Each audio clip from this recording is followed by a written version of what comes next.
حضرت کے والد صاحب کا جب انتقال ہونے لگا خوش تھے، وہ خوش تھے، بہت زور زور سے اشعار پڑھ رہے تھے اللہ کی محبت میں کہ اللہ سے ملاقات ہونے والی ہے. جس آدمی نے زندگی میں قربانیاں دی ہوں موت بڑی اچھی ہوتی ہے اس کی، خوش خوش دنیا سے جاتا ہے. اور جس آدمی نے زندگی میں برائیاں کی ہوں موت بڑی بھیانک ہوتی ہے اس کی، وہ کبھی بھی دنیا سے خوش نہیں جا رہا، افسوس کر رہا ہوتا ہے کہ میں کیوں میری عیاشی ختم ہو رہی ہے. تو اس لیے تھوڑا سا جوش دکھا لیں. ویسے بھی یہ سارا سلسلہ بھی 1 سال تک کے لیے، پھر اتوار کو ہمارا بیان ہوا کرے گا، وہ تو الگ موضوعات ہوتے ہیں. تو میرے بھائی مجھے ایک بات بتاؤ کہ اتنی اللہ جنت کی باتیں کر رہا ہے، اللہ کہتا ہے، میں بات کیا چل رہی تھی؟ ہاں، تو یہ موٹیویشن تبلیغ جماعت کو کہاں سے ملتی ہے بھائی؟ یہ اس لیے کہ کس کے لیے کر رہے ہیں؟ اللہ کے لیے. اس کا بدلہ کون دے گا؟ اللہ. تو میں اپنے باپ کی اگر خدمت کرتا ہوں کس کے لیے؟ اللہ کے لیے. ماں کی خدمت کرتا ہوں کس کے لیے؟ اللہ کے لیے. میں اگر رشتہ دار، میں سے مراد ہم سب، میں اگر رشتہ داری جوڑتا ہوں کس کے لیے؟ اللہ کے لیے. ہمیں کسی سے کوئی غرض نہیں ہے، ہم اللہ کے لیے کریں گے جو کریں گے. اپنا مال خرچ کرو ان پہ، اپنی جان خرچ کرو لوگوں پہ، اس کا نتیجہ کیا نکلے گا؟ اللہ قرآن میں آپ کو تسلیاں دے رہا ہے، اور اللہ کہہ رہا ہے کہ میں صرف قرآن میں تسلیاں نہیں دے رہا، جو میرے لیے قربانیاں دے گا نا، تتنزل علیہم الملائکہ، اس کے دل پہ فرشتے نازل ہو کے بھی اس کو تسلیاں دیں گے. اللہ تخافوا ولا تحزنوا، خوف مت کرو، غم نہ کرو. اللہ تخافوا ولا تحزنوا وابشروا بالجنۃ التي كنتم توعدون، خوشخبری قبول کرو اس جنت کی جس کا اللہ نے تم سے وعدہ کیا. ان قریب، ان قریب، بہت جلد، بہت جلد، دیر نہیں ہے، بہت جلد اللہ تمہاری ساری پریشانیاں دور کر دے گا. ہمارے نبی صلی اللہ علیہ وسلم کا جب آخری وقت تھا، آپ کو بہت شدید بخار تھا اور آپ بہت شدید تکلیف میں تھے. حضرت فاطمہ رضی اللہ تعالی عنہا بیٹھی ہوئی غمزدہ اور کہہ رہی واہ کربا ابتا، ہائے میرے باپ کی تکلیف. بیٹی، اور وہ بھی حضرت فاطمہ جیسی، تو ان پہ کیا گزر رہی ہوگی اپنے والد کو جب اس تکلیف میں دیکھا ہوگا. کہہ رہی ہوں ہائے میرے والد کا درد. تو نبی نے کیا تسلی دی؟ لا کربا علی ابیکا بعد الیوم، اے فاطمہ آج کے بعد تیرے باپ پر کبھی کوئی غم نہیں آئے گا. یہ اللہ کی طرف سے آخری آزمائش. کیسے کتنی پریشانیوں میں ہمارے نبی نے وقت گزارا نا. ساری کوئی ہدف بنایا ہمارے نبی نے کہ میرا ایک بنگلہ ہوگا، میرا ایک ویژن ہے، میں ایک بزنس کروں گا، میں کاروبار کو ترقی دوں گا، اور میں پھر جو ہے یار میں سیاست میں آؤں گا؟ کوئی ہدف بنایا نبی نے؟ ایک ہدف کہ میں نے کس کو راضی کرنا ہے؟ اللہ کو. اس کو راضی کرنے کے لیے میرے اللہ نے میرے ذمے جو کام لگایا ہے میں نے اس کو فوکس کرنا ہے بس. آپ کی پوری محنت اسی ویژن پر تھی. مال کی قربانی سب سے زیادہ خود دے رہے ہیں، جان کی قربانی سب سے زیادہ خود دے رہے ہیں. یہ جو لیڈر کی بات، اب کیا کریں، وہ عمران خان کا تذکرہ آ جاتا ہے. عمران خان جو بار بار نوجوانوں کو کہتے ہیں نا کہ لیڈر، جب لیڈر میں جو ہے نا ہم انگریزوں کی کتابیں پڑھتے ہیں کامیاب لیڈروں میں، کامیاب لیڈر میں پیغمبر محمد صلی اللہ علیہ وسلم سے زیادہ کوئی کامیاب نہیں گزرا. تو سابق وزیر اعظم نے جو بار بار کہا ہے نا نوجوانوں کو کہ بھائی محمد صلی اللہ علیہ وسلم کی سیرت پڑھو گے، کامیاب لیڈر کسے کہتے ہیں. واقعی آپ کو انگریزوں میں ایسا کامیاب لیڈر نہیں ملے گا. آپ کو ہٹلر جیسے ملیں گے جو بالآخر آخر میں ناکام ہوئے. کامیاب لیڈر تو محمد صلی اللہ علیہ وسلم تھے. کیوں؟ ہدف کس کو بنایا؟ آخرت کو. سب سے کامیاب لیڈر. 23 سال کے عرصے میں کیسا بڑا انقلاب، کتنا بڑا انقلاب. صحابہ قربانیاں دے رہے ہیں. کیوں؟ وہ کہتے ہیں کہ یہ جو ہم سے جنت کی بات کرتے ہیں نا محمد صلی اللہ علیہ وسلم، ان کا خود بھی جنت پہ یقین ہے، ورنہ یہ خود بھی اتنی قربانیاں بولو نہ دیتے. یہ خود روزے رکھ رہے ہیں، ہمیں کہہ رہے ہیں غروب آفتاب کے وقت افطار کر لو، اور خود سحری سے شروع کرتے ہیں. اور افطار کب کرتے ہیں؟ سحری میں. نبی تو 24 گھنٹے کا روزہ رکھتے تھے. ہمیں کہہ رہے ہیں دنیا مسافر خانہ ہے، دنیا سے دل نہ لگاؤ. دنیا رکھ لو، دل نہ لگاؤ، اور خود رکھتے بھی نہیں ہیں. دل لگانا تو دور کی بات. خود کہہ رہے ہیں مجھے کیا دنیا سے بھائی، مالی ولی دنیا. میری مثال تو ایک مسافر کی ہے، درخت کے نیچے آرام کرنے کے لیے لیٹ گیا تھوڑی دیر کی. ہمیں کیا کہہ رہے ہیں کہ دنیا رکھو مگر دل نہ لگاؤ، اور اپنے لیے کیا ہے، رکھو ہی نہیں. بالکل کوئی الزام لگا ہی نہ سکے آپ صلی اللہ علیہ وسلم کے اوپر. ابو طلحہ انصاری پورا باغ لے کر آئے نبی صلی اللہ علیہ وسلم کی خدمت میں. یا رسول اللہ، اللہ نے کہا صدقہ کرو. کس کو دوں یہ باغ؟ فرمایا اپنے چچا زاد بھائیوں کو دو. تو رشتہ داری جوڑنے کا حکم بھی دیا اور رشتہ داری جوڑنا سکھایا بھی آپ صلی اللہ علیہ وسلم نے. آپ یہ بھی کہہ سکتے تھے مجھے دے دو. نبی کو صدقہ کرنے کا سب سے زیادہ ثواب ہے. آج پیر اپنے فضائل خود ہی بتا رہا ہوتا ہے بعض دفعہ مریدوں کو کہ پیر کو ہدیہ دینے میں اتنا ثواب ہے کہ پوچھو ہی نہیں. بس میں کسی پیر پہ بدگمان نہیں ہو رہا، اگر کوئی پیر صاحب بتا رہے ہیں، ہو سکتا ان کی نیتوں پہ شبہ نہ کریں، ہو سکتا ہے واقعی آپ کو ترغیب انسان کا بچہ بنانے کے لیے کر رہے ہوں، لیکن بہت سے زیادہ تر تو 2 نمبر ہی ہو رہی ہے. ایک صاحب نے مجھے بتایا، میرے پیر صاحب مجھے کہتے ہیں یار کبھی تمہاری جیب سے ایک دھیلا بھی ہدیہ کا نکلتا ہوا نہیں دیکھا میں نے، کبھی تو کچھ دے دیا کرو اپنے پیر صاحب کو. میں نے کہا یہ پیر تمہاری کیا تربیت کرے گا جو خود ہی بھیک مانگ رہا ہے تم سے.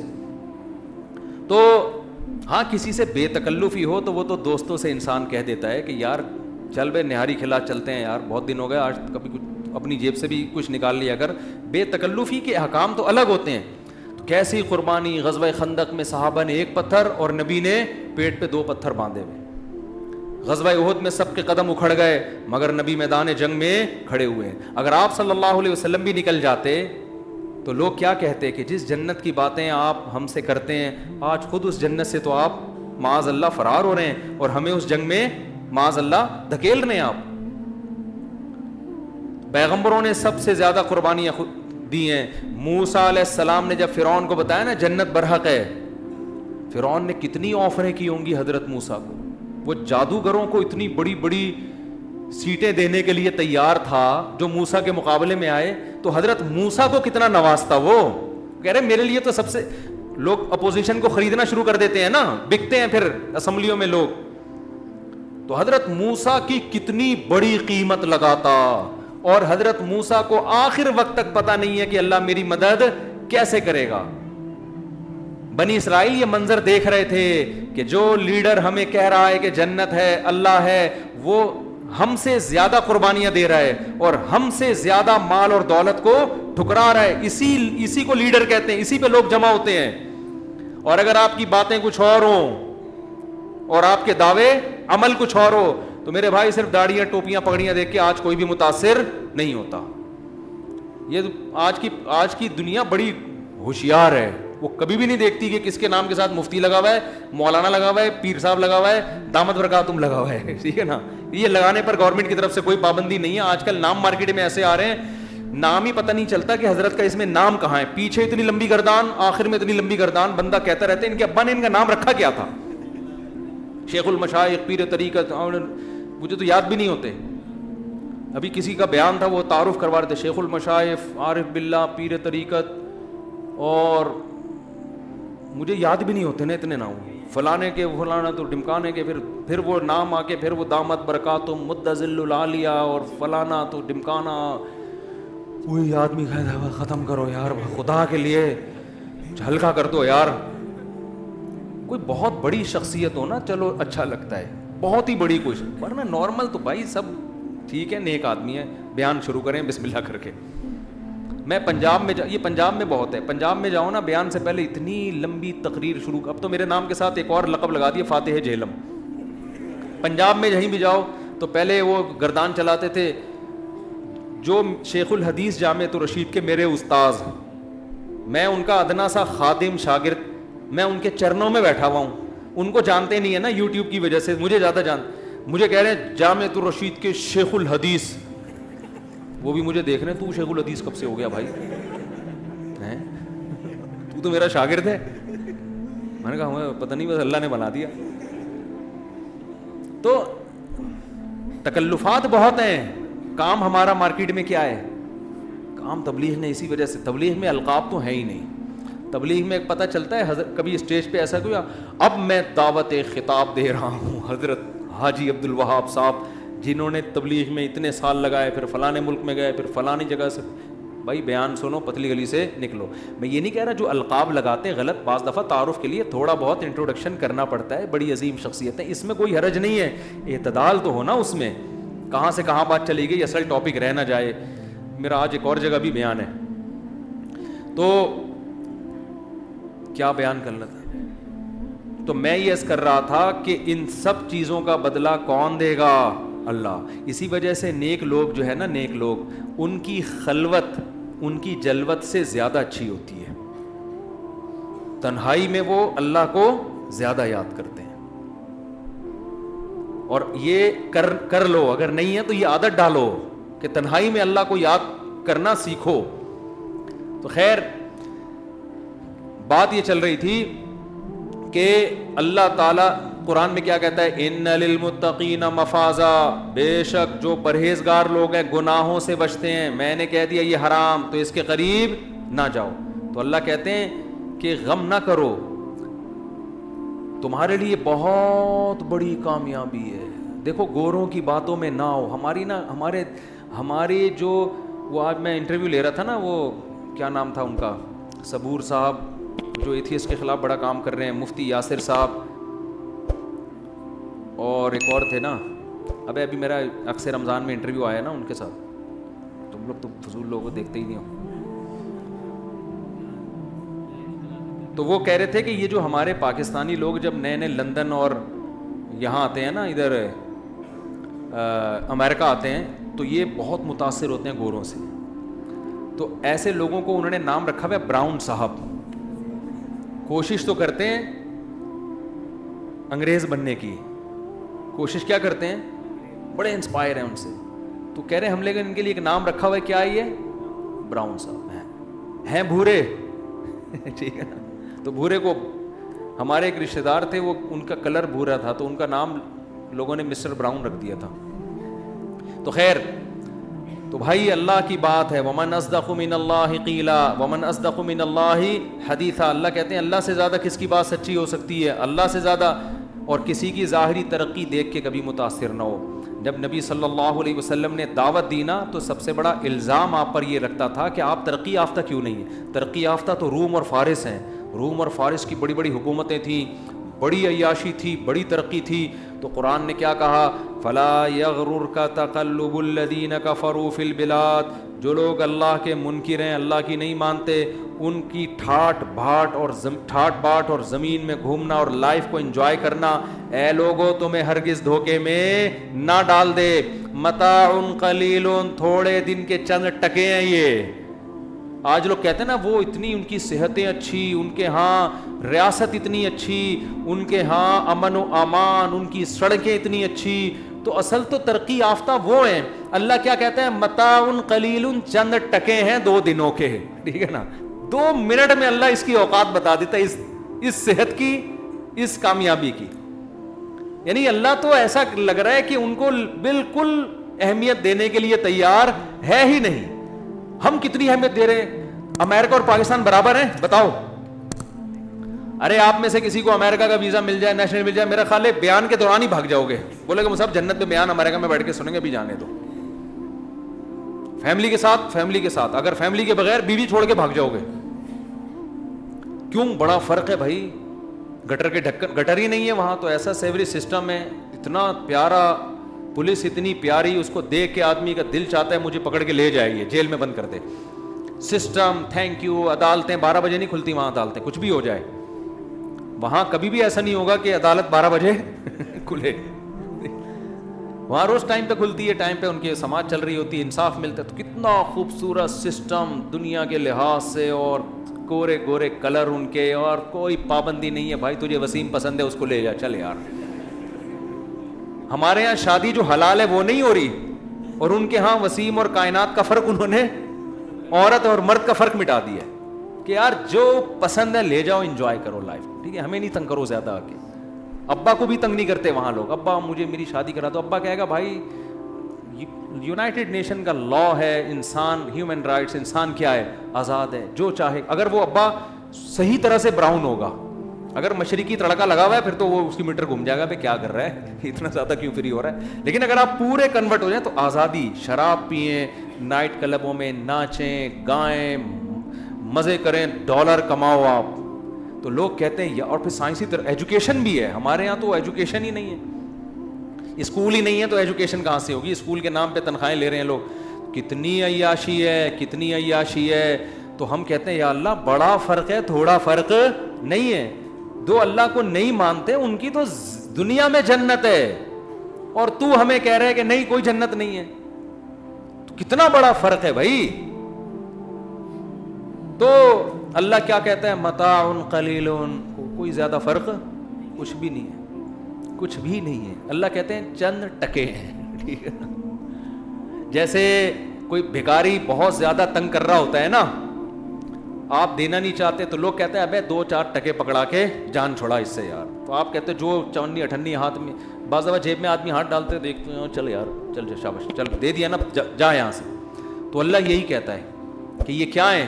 چند ٹکے. بلکہ اللہ اس سے بھی بڑھ کے بات کرتا ہے. اللہ کہتا ہے وَلَوْلَا أَن يَكُونَ النَّاسُ أُمَّةً وَاحِدَةً, بہت اہم آیت ہے. اگر یہ خوف نہ ہوتا, یہ اندیشہ نہ ہوتا کہ ہم کافروں کو بہت زیادہ دے دیں گے تو مسلمانوں کی آزمائش اور بڑھ جائے گی, پھر یہ بھی کافر ہو جائیں گے.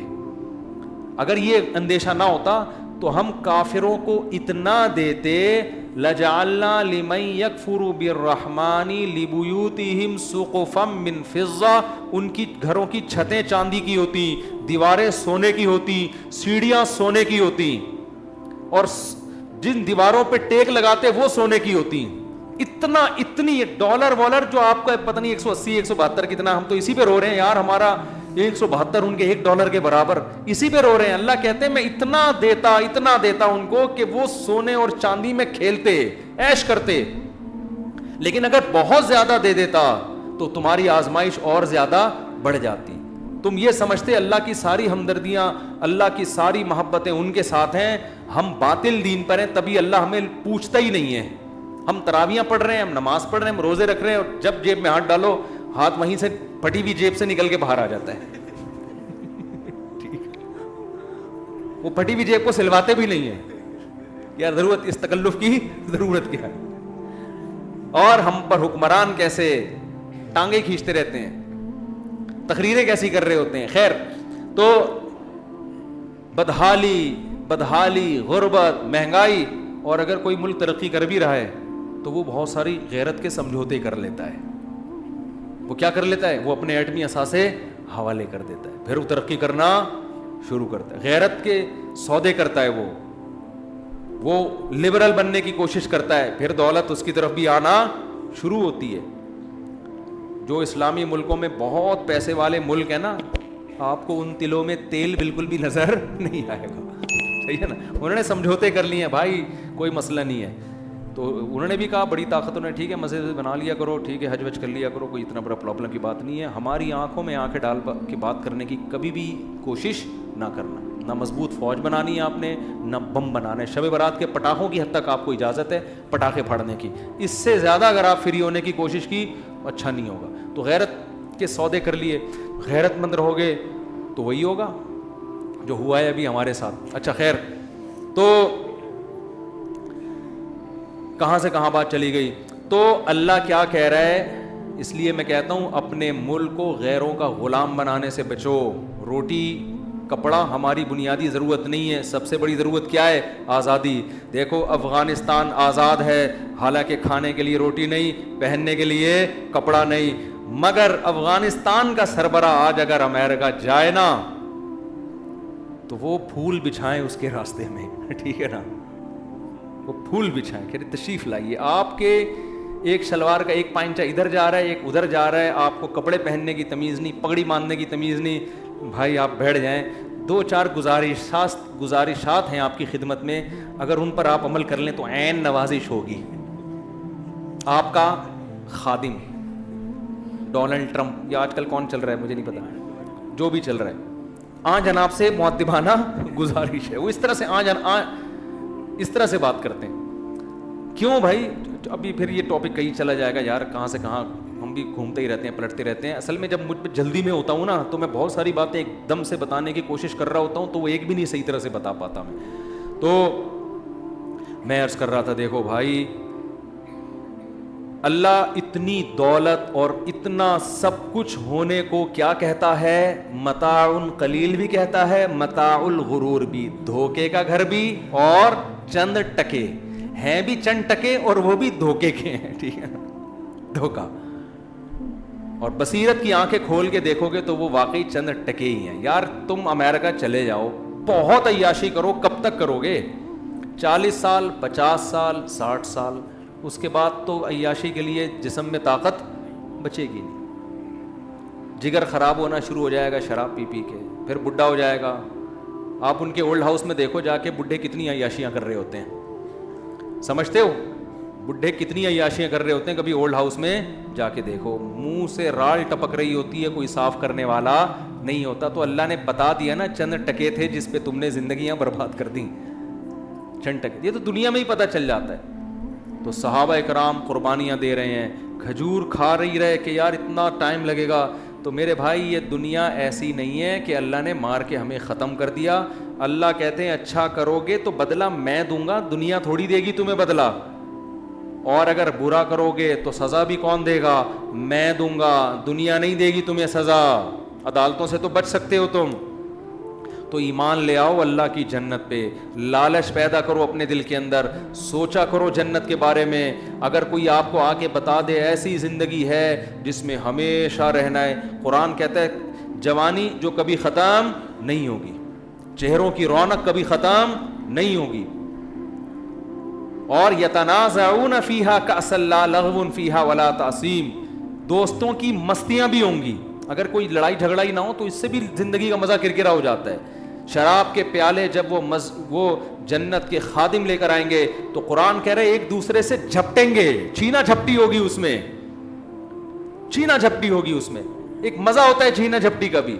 کتنی مزے کی زندگی. حدیث میں آتا ہے رسول اللہ صلی اللہ علیہ وسلم نے فرمایا جب اہل جنت جنت میں داخل ہو جائیں گے، اللہ ان سے کہے گا بتاؤ اب تمہیں کچھ اور چاہیے؟ جنتی کہیں گے الم تبیض وجوہنا، اے اللہ تم نے ہمارے چہروں کو سفید کر دیا اور ہمیں وہ کچھ دیا جس کا ہم تصور نہیں کر سکتے تھے. اب ہم تجھ سے کس چیز کا مطالبہ کریں؟ اللہ کہے گا ایک چیز ایسی ہے جو میں نے ابھی تک تمہیں نہیں دی. فیکشف الحجاب، اللہ اپنے اور بندوں کے درمیان حجاب اور پردے کو اٹھا دے گا.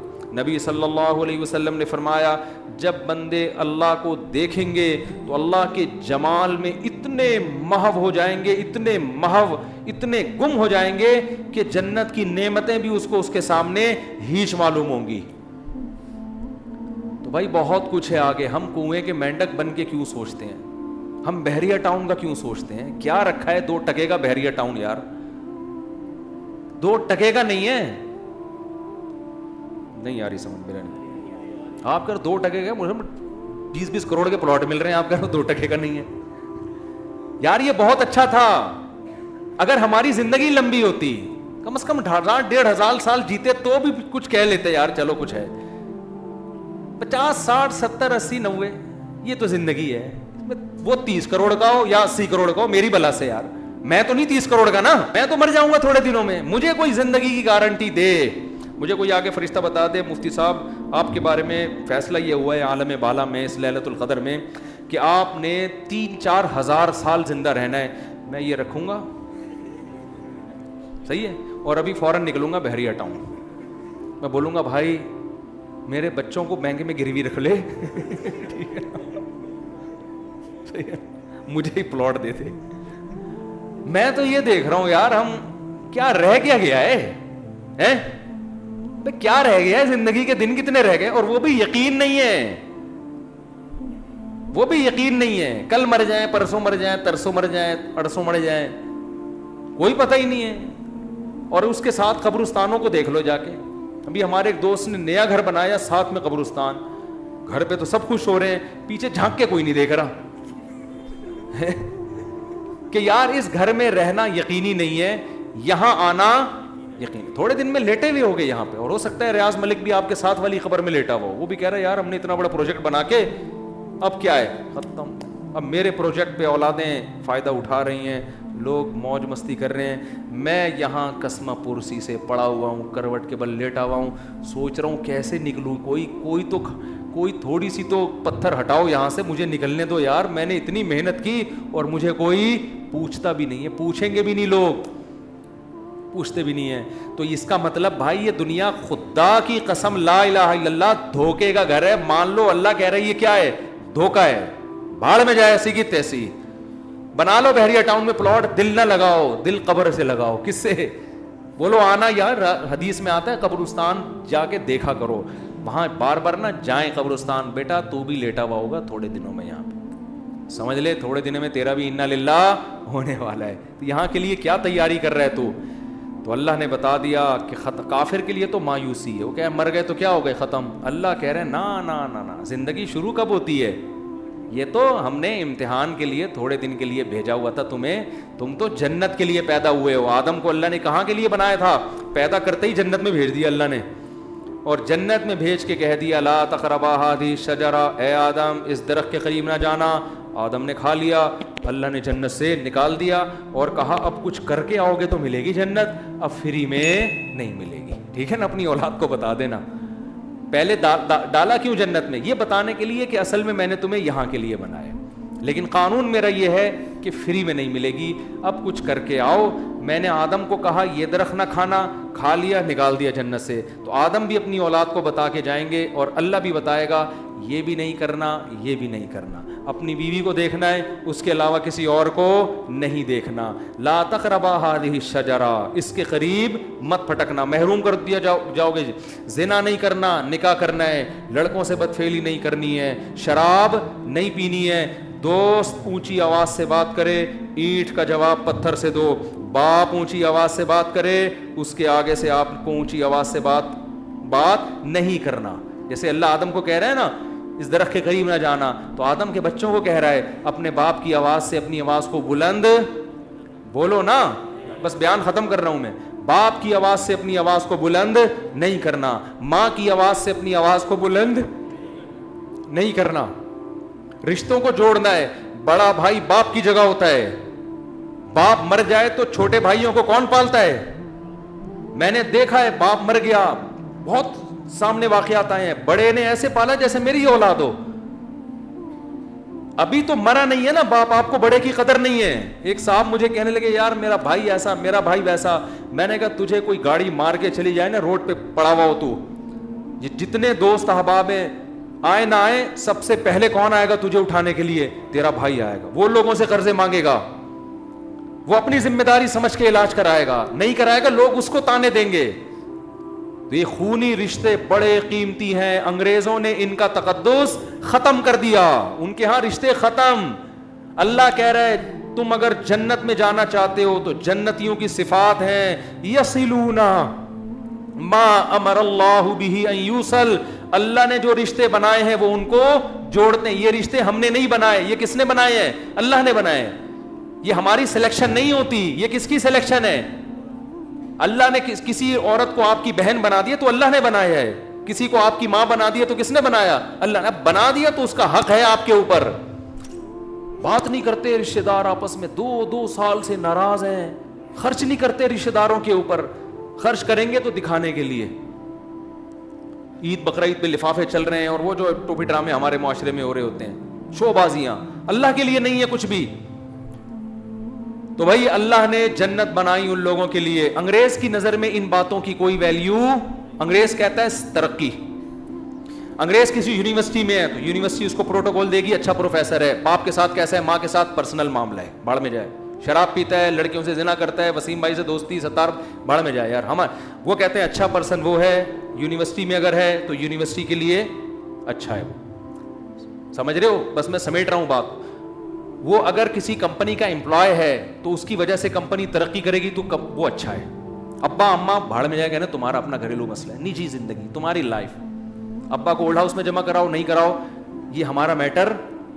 ریاست کس کو اچھا کہتی ہے, ریاست کہتی ہے جو ملک کے لیے اچھا ہے, جو گورنمنٹ کو ٹیکس ٹائم پہ جمع کرا دے, گورنمنٹ کے لا کی کو فالو کرے. ابا اولڈ ہاؤس میں نہیں ہے, ان سے گورنمنٹ کو کوئی غرض نہیں, ان کے ہاں اچھا اسے کہتے ہیں جو ٹیکس پے کرتا ہوں. آپ باہر کے ویزے کے لیے اپلائی کریں, آپ کو دیکھیں گے ٹیکس آپ دے رہے ہیں تو ٹھیک ہے, نہیں دے رہے تو ریجیکٹ کر دیں گے. باقی آپ کی وسیم بھائی وسیم بار بار نہیں لانا چاہیے, آپ کے سبکتگین سے دوستی ہے, دوستی کا مطلب الدوستی, دی دوستی, وہ اس سے ان کو کوئی غرض نہیں ہے. لیکن میرے بھائی یہ اللہ کو انہی باتوں سے غرض ہے. سمجھتے ہو آج جو ہم نے آیت پڑھی نا, حملتہ امہ کرہن, قرآن کہتا ہے تیری ماں نے تکلیف سے اٹھایا, ووضعتہ کرہا, تکلیف سے تجھے جنا ہے. یہ کام گورنمنٹ نے نہیں کیے, یہ تیری ماں نے کیے ہیں. تیری ماں کو گورنمنٹ نہیں پالے گی, تو پالے گا تیری ماں کو. بڑھاپے میں گورنمنٹ کے ٹیکس پہ نہیں پلے گی تیری ماں اولڈ ہاؤس میں, وہ کس کے خرچے پہ پلے گی؟ کیا ہو گیا بھائی, سمجھ میں آ رہی ہے بات؟ انگریز کیا کہتا ہے, ماں باپ کو, بوڑھے ماں باپ کو پالنا کس کی ذمہ داری ہے؟ ریاست کی, اسٹیٹ کی. قرآن کہتے ہیں نا نا نا نا نا نا نا, ماں نے تجھے تکلیف سے جنا ہے, تو اس باپ کے پانی سے پیدا ہوا ہے, اس کی باڈی سے اللہ نے تجھے بنایا ہے. بڑھاپے میں اس باپ کو کون پالے گا؟ تو پالے گا, گورنمنٹ نہیں پالے گی. تو یہ میرے بھائی, یہ ہمیں ایک ریلیشن میں اللہ نے پیدا کیا ہے. ہم صرف ریاست کے حکام کو فالو کرنا ہے ہم نے, لیکن ہم ریاست کے غلام نہیں ہیں. غلام کس کے؟ ہم اللہ کے. ہمیں مرنے کے بعد اللہ ہم سے پوچھے گا, جنت جہنم اللہ کے پاس ہے, اسٹیٹ اور ریاست کے پاس نہیں ہے. ریاست اگر آپ کو کہتی ہے ظلم کرو, ہم نہیں کریں گے کسی پہ ظلم. تو ہم ریاست کو بھی فالو اس لیے کر رہے ہیں کہ کس کا آرڈر ہے؟ اللہ کا آرڈر ہے. قانون کو توڑنا ناجائز ہے اسلام میں. کیوں؟ کس کا آرڈر ہے؟ اللہ کا آرڈر ہے. یہ تو اللہ کے آرڈر کی وجہ سے آپ بغیر ٹکٹ ٹرین میں سفر نہیں کر سکتے, چاہے ٹکٹ چیکر آئے نہ آئے. کیوں؟ اللہ نے حکم دیا ہے کہ جب آپ سفر کر رہے ہو آپ کو اس کا معاوضہ ادا کرنا پڑے گا. تو بھائی آگے بہت بڑی جنت ہے. یہ دنیا حقیقت میں کیا ہے؟ یہ حقیقت وَإِنَّ الدَّارَ الْآخِرَةَ لَهِيَ الْحَيَوَانُ. قرآن کہہ رہے ہیں اصل کیا ہے؟ آخرت. اب قرآن اپنے نیک بندوں کو خطاب کر کے کہتا ہے میرے نیک بندوں کی یہ صفات ہیں, وہ نماز کی پابندی کرتے ہیں, وہ راتوں کو اللہ کے سامنے اٹھ کے مناجات کرتے ہیں, دعائیں مانگتے ہیں, اللہ ہمیں اس جنت سے محروم نہ کرنا جس جنت کا تو نے اپنے پیغمبروں کی زبان ہم سے وعدہ